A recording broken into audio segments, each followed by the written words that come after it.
Karibu sana katika ofisi ya Butterfly Projects. Kuna vitengo vingi duniani vinatuwaza uchafuzi wa mazingira. Vitengo vingi duniani vinatuwaza uchafuzi wa mazingira.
My father, had told me about this butterfly farming project in Kenya, where people had been taught how to farm butterflies who lived around the forest, and it was a way that they could benefit from the forest without, without hurting it.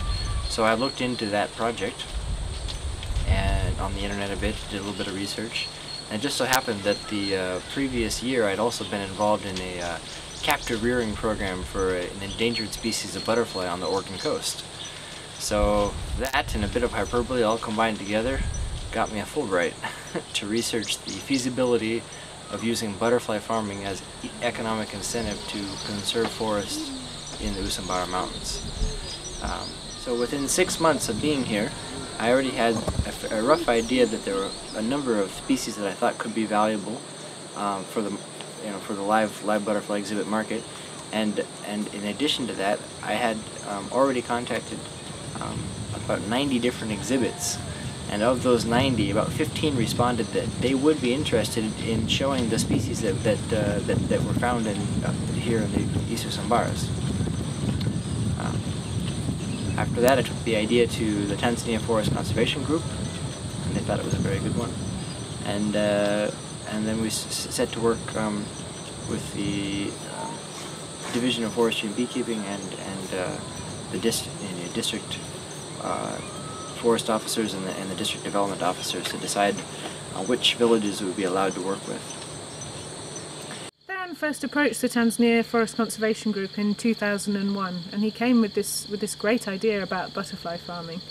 The Tanzania Forest Conservation Group had been working in the East Usambara Mountains since 1993, working with the communities to try and engage them in different conservation activities.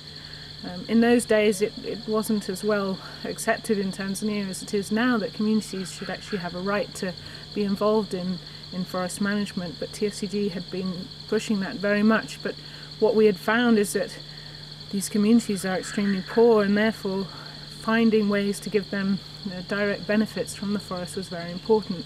So when Theron approached us and told us about the feasibility study that he'd been doing, and that there seemed like a real opportunity to do butterfly farming in East Usambaras, we were really excited.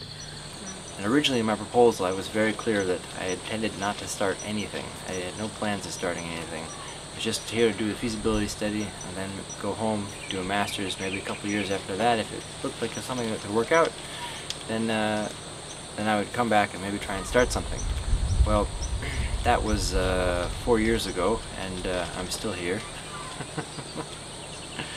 And I actually have started something without completing my master's first, and it seems to be working out pretty well.